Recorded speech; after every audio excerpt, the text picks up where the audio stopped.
Hello and welcome to another UEN teacher tip. My name is Kayla Towner.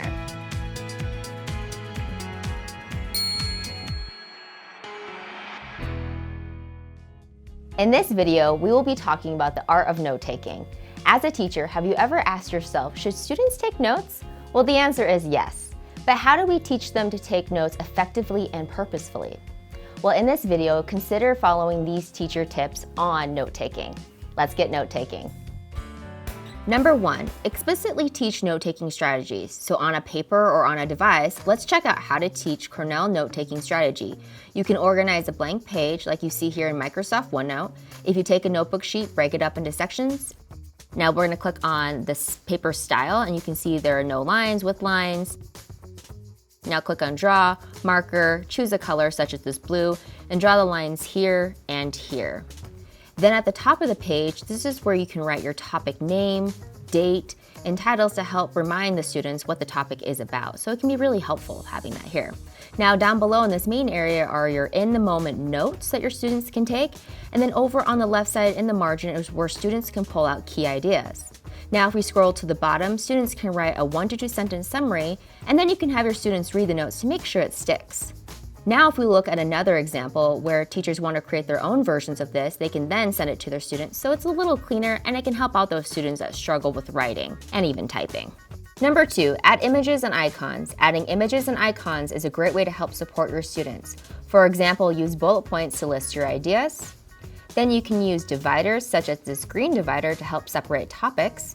Then we can use icons for quick references, such as the star for main ideas, a question mark for additional questions, and the circle here for important ideas, and so on.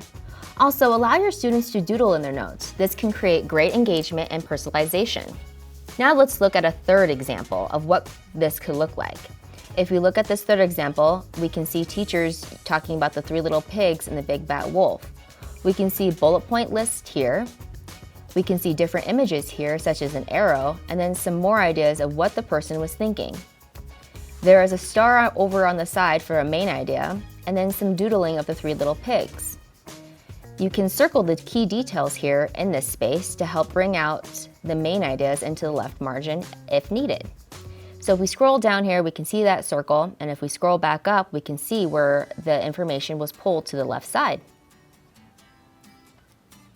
Now if we scroll to the right, we can see that you can import images here if needed, and you can also add audio or video recording, especially if students struggle with typing and writing.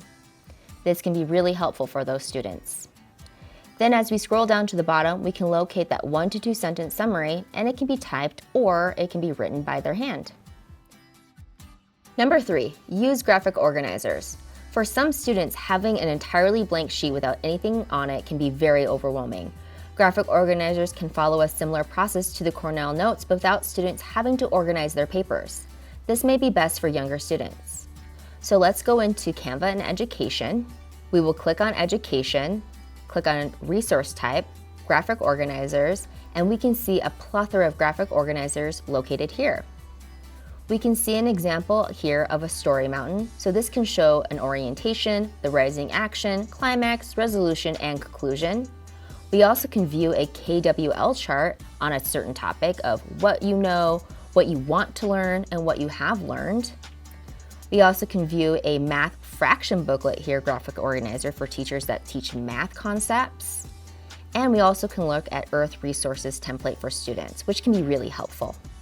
Lastly, we can see a graphic organizer called Getting into the Core that has a main idea and supporting details, and it breaks it up so it makes it real easy for the students to know where to put that information. Number 4, scaffold the process. Using guided notes where the teacher might provide an outline of the material and students can follow that outline or even fill in the blanks. This may help younger students most when learning to take notes. For example, in Canva, if we click on Customize this template, it'll bring us into an editing area where you can change and manipulate this graphic organizer. If I go to the top here, click Elements, and type in 3 little pigs, we can view various images here, such as other pictures of pigs, maybe a picture of a wolf, some images of the straw hut or the stick hut or the brick house. It just depends how you want to support those students. Here I added a wolf blowing down the straw hut, which guides them in answering that first question. You also can add text in here to help direct your students. For example, if you go to the first supporting detail, we could direct the students to figure out the mindset of the first pig who made this house out of straw. Students could answer this question in a single sentence or a couple of words. Number 5, practice, practice, practice. Practice makes progress, not perfect. Give your students an ample number of chances to practice these note-taking skills. According to Malcolm Gladwell, practice isn't the thing you do once you're good, it's a thing that you do that makes you good. Thanks for watching another UEN teacher tip. Follow us on our channel so you don't miss out. See you next time.